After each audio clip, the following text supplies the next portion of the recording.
Choose Again by Diederik, Wolsak.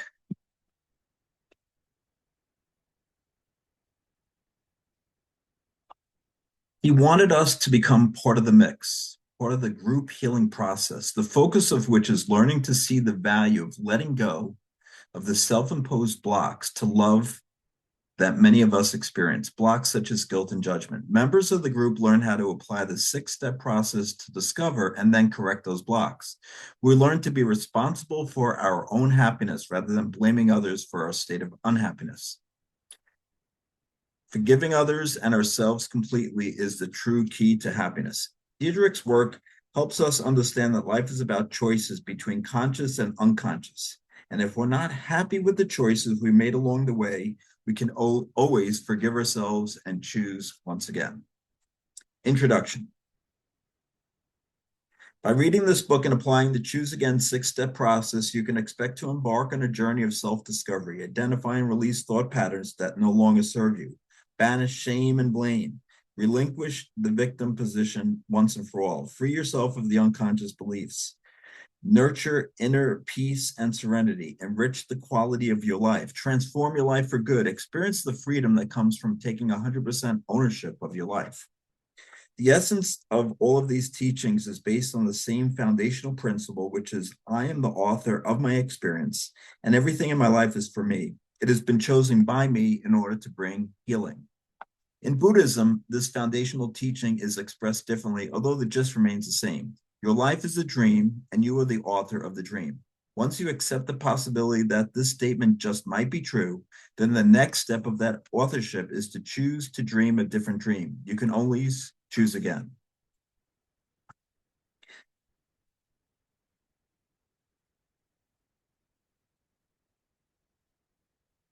Chapter 1, A Journey from Hellion to Healer. I choose the feelings I experience. I choose the feelings I experience. Let that sink in for a minute or two. Let's put it another way. It's my beliefs about myself, my self made identity, which chooses my feelings. There is no one else in here choosing my feelings for me. So I had to learn to experience feelings. To do this, I would train my mind to focus on the feeling, and then I'd make it really big. People come to me with heart wrenching stories of trauma, of sexual abuse, of emotional abuse. I listen to them, but I don't react. At the end of the story, the bearer of it will ask me, perplexed, doesn't any of that touch you? Well, no, it doesn't touch me, I respond, because it doesn't reflect the truth of who you really are. Your story has nothing to do with who you really are. Chapter 2, Who do you think you are? When mom gets angry again or dad comes home drunk for the third or fourth time, we will use this additional evidence to cement the belief that we are bad, unworthy, unlovable, destined to be a victim, or any one of a number of negative beliefs. Once such a belief is firmly established, we will begin to look at the world through the lens of that belief. No one can convince you of a truth you do not want. Every single one of us has made up some limiting core beliefs about ourselves, and it's these beliefs that run or ruin our lives today without us even being aware of them. Some core beliefs common to most people are I'm not loved, I'm not important, I don't matter, I'm not supported, I have nothing to offer. Whatever I do will be wrong, it will never be enough. I deserve to be punished, I'm bad, I can lose love, I'm not good enough, there's something seriously wrong with me, I'm guilty, I'm a victim. If we have a strong belief in our guilt, we're going to find a way to express it. The questions we need to face about it are, am I aware of my belief in my guilt? Where does this guilt come from? How and when do I make this up? The last question is connected to an even deeper one. Why do we all feel guilt? This is a simple, if not obvious answer. Guilt finds its genesis in the belief that we're no longer part of the oneness that is truth, the oneness that is wholeness, the oneness that is only love. The 6 step process is the method by which this dismantling of core beliefs can be achieved. Whenever you feel strongly judgmental, the first thing to do is to ask, would I accuse myself of that? What was the purpose of attracting anger? Ultimately, it was to heal my belief that I deserve to be punished and to heal my huge fear that when someone is angry, it means I will be abandoned. If we allow ourselves to be labeled and we accept the authority of an outsider to give weight to the label, then inevitably we become the label. The label absolves one from taking ownership of a problem or behavioral tendency. Whether you've been labeled as bipolar, depressed, suicidal, anything else, it's crucial to remember that those labels only point toward symptoms. Those symptoms are informing you that there is something wrong with your belief systems. There's something wrong with who you think you are. Chapter 2 summary. We make up core beliefs about ourselves as young children. 2, our beliefs demand evidence, which we find in our everyday activities. 3, beliefs run like default programs determining our behavior and creating barriers to happiness. We think we are our beliefs, our stories, our labels, but none of these are who we really are. 4, awareness and correction of these beliefs are essential for becoming happier and healthier by decreasing their power over us. 5, we can find out what our beliefs are by examining our upsets and feelings using the Choose Again 6-step process and by examining our judgments, attachments, relationships, and labels. Chapter 3, who you are in truth. If we are lucky enough to have an experience in which we become aware of the oneness that surrounds us, even for a brief time, it's extremely helpful in keeping us in touch with the possibility of finding relief from relentless ego thoughts. Each of us is part of oneness, and thus it follows that each of us has intrinsic wealth.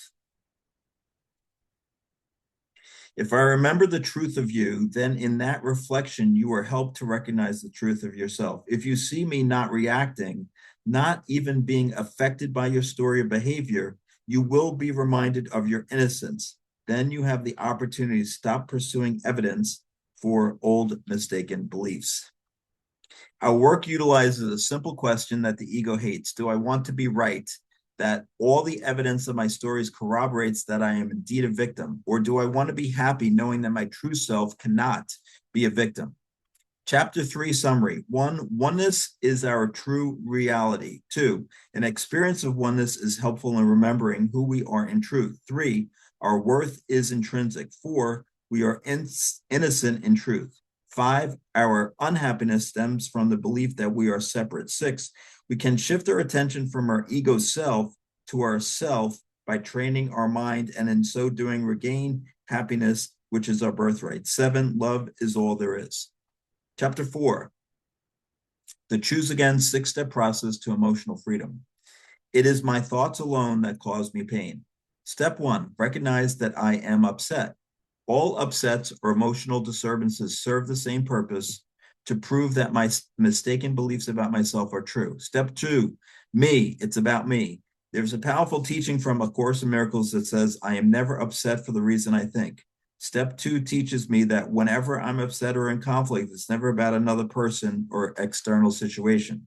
Step 3, feel my feelings. Now I ask myself, what am I feeling? It's surprising how hard it sometimes is to know what I'm really feeling. Step 4, remember when I first felt this way. Now that I am in the feeling, I ask myself, is this feeling familiar? Step 5, establish my mistaken judgment of myself. So here I am in the middle of my process. I'm clearly upset. I've taken ownership of it, and it's bringing up all my stuff. I'm determined to do my work, so I stay in the feeling and allow the early memory of an upset to play out in my mind like a replay in sports. Now my job is to focus on the memory that's arisen and ask myself, who am I in this situation? How did I interpret the situation or circumstance in which this feeling played such a strong role? Step 6, embrace the truth about me. In this final step, you correct the negative self-judgment that you identified in step 5 with the 2-part forgiveness process. First, you shift your perceptions about that childhood circumstance and what you mistakenly thought it said about you. The belief you formed at who you were at this point was wrong and never served you. The second part of forgiveness is to remember that who you are in truth, love itself, is unchanged and unchangeable. Chapter 4, summary. Challenge yourself to remember each step of the Choose Again 6-step process using the I'm free mnemonic. Teach the process to a friend, the best way to secure the knowledge. Here's the mnemonic shorthand of the 6-step process. Step 1, I'm upset. Step 2, Me, it's about me. Step 3, focus on the feelings. Step 4, remember my ancient feelings. 5, establish my judgment of myself. 6, establish the truth about me. Note that the first letters of the steps spell out I'm free. Chapter 5, step 1, recognize that I am upset. Every upset serves a purpose. Actually, every upset serves two diametrically opposing purposes. From the ego's point of view, the purpose is to prove that my beliefs are correct. In other words, an upset serves as evidence of what I believe.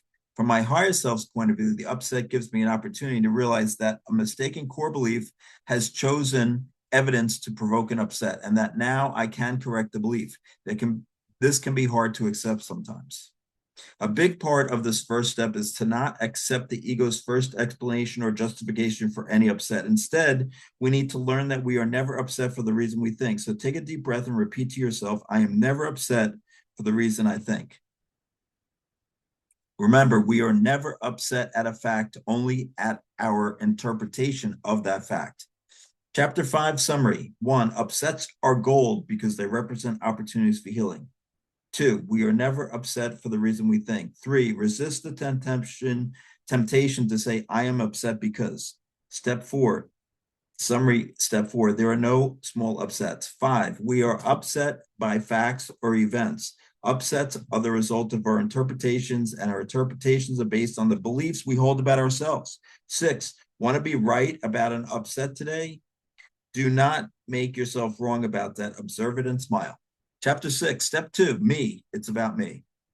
Try to imagine what it would feel like if you believed at the very core of your being that every circumstance in your life arose from a creative power residing within you. What if you realized that your experience of life is determined from within, driven by the beliefs you hold about who you are? This collection of beliefs writes the story of your life. The only free will we have is the freedom to change our beliefs and thus our lives. How would it actually feel if you could allow this radical statement to be true for you?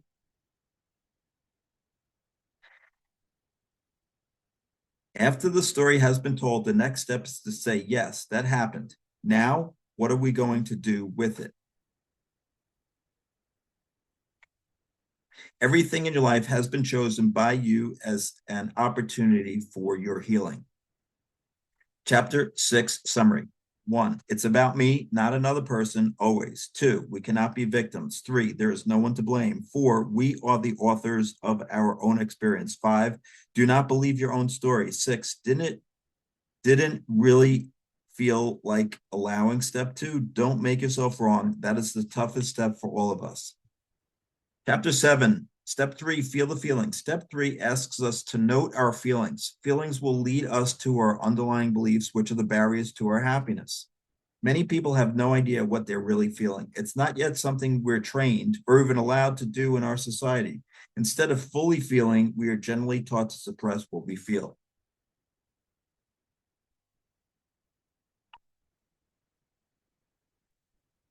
Chapter 7 summary. 1, you must feel the feelings in your upset. You have to feel it to heal it. 2, own the feelings at all times. 3, we choose our feelings based on who we think we are. 4, if you are on medication, you may not have easy access to your feelings. 5, allowing feelings and processing them with children is great parenting. 6, do not tolerate or indulgent with your feelings. Use them. Chapter 8, step 4, remember my ancient feelings. Summary. 1, the powerful feeling of the moment can always be traced back to an early formational incident. 2, you are never upset for the reason you think. 3, we become biochemically addicted to repeating powerful feelings. 4, the more serious our feelings, the more likely they are to be denied or diagnosed instead of us taking responsibility for them. Chapter 9, step 5, establish my judgment of myself.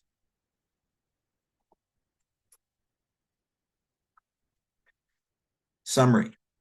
Any upset at an early age can become the seed for a core belief. 2, the judgments we have about ourselves at a young age become our controlling beliefs. 3, our beliefs can be discovered in early memories. 4, discipline is essential. Be vigilant with your thoughts. Chapter 10, step 6, embrace the absolute truth about me.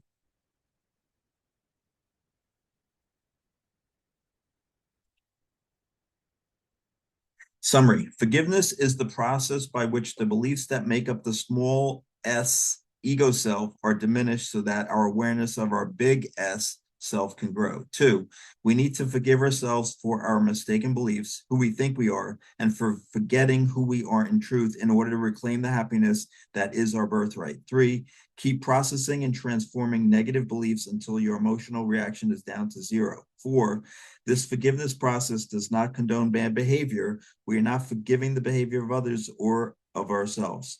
5, the ego will start to reinforce old beliefs again unless we remain vigilant with our thoughts. 6, above all, do not make yourself wrong. No one I know has been perfect in applying these steps, so please resist the temptation to judge yourself.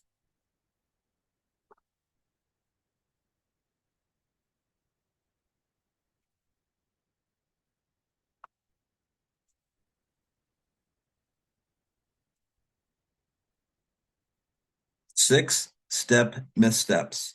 1, justifying feelings. Don't stray from step 2, me, it's about me.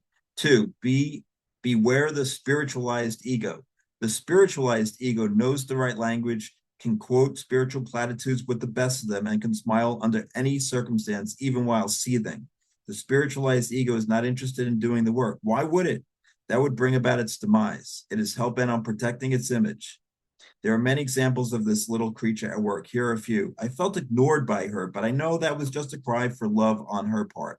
Ah, your mother died. Oh, well, just remember you were not a body and she wasn't either. I hear you're getting a divorce. I wonder how you created that. Please note the seductive quality of the spiritualized ego is always justified in its pain and suffering, always right that it was someone else's doing, and always right to state the spiritual cliche, it's all just an illusion.